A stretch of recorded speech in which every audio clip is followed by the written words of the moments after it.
Hey there everyone, JD here. So we got ourselves a vintage alarm clock here. It's from about the 19 teens or 20s. It's a beautiful piece. I only paid about 40 bucks from it. It's a wind-up clock, no batteries, no cords, no nothing. We got our alarm set here and time set here. This winds up the mainspring, this winds up the alarm, and we've got a hairspring here that allows us to adjust it if it's running too slow or too fast. And you might ask yourself, how well does this thing keep time? Well, I'll be honest with you, it's not an atomic clock or anything like that, you know. No, this is much better than that. This is a radioactive clock. This thing's giving off about 20,000 counts per minute right at the face. Here's our multiplier of 10 times 2,000.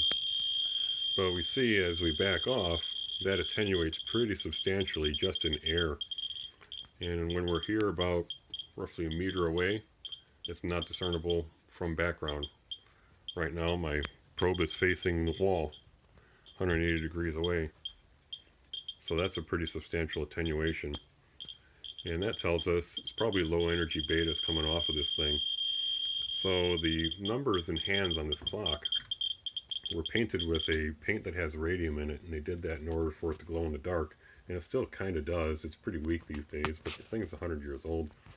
Radium itself gives off pretty good alpha particle radiation, which itself is completely harmless on an external dose basis, but on an internal dose is when you need to be concerned about that, because that can do a lot of damage inside your body. Alpha particles cannot penetrate the outermost layer of skin on your hand. They can't penetrate the glass cover of this dial. They can't even penetrate paper, but they do carry a lot of energy, but that's quickly absorbed by whatever material they're going through. They're attenuated in just about a centimeter of air.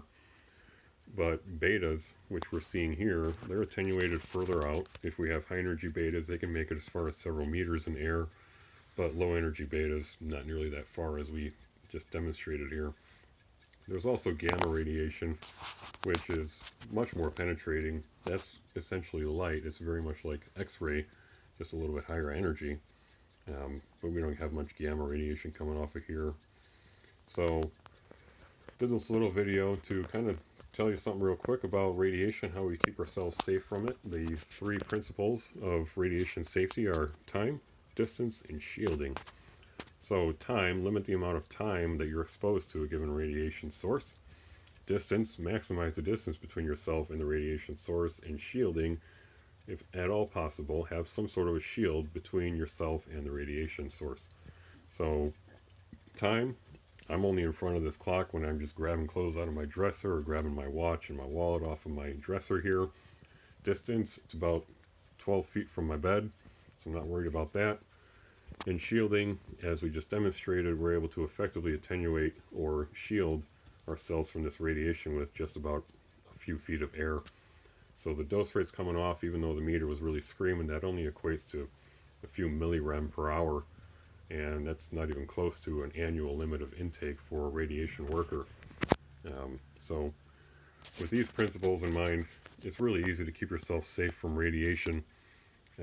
Just remember those simple principles, and chances are you're not going to be experiencing much radiation. Everybody experiences some background radiation from cosmic rays in the sky, and making it through the ozone and atmosphere and everything like that, and radon coming out of the soil, so on and so forth. It's nothing to be afraid of. It's only when you have an acute exposure, which is very, very uncommon. So, hope you guys learned something from that.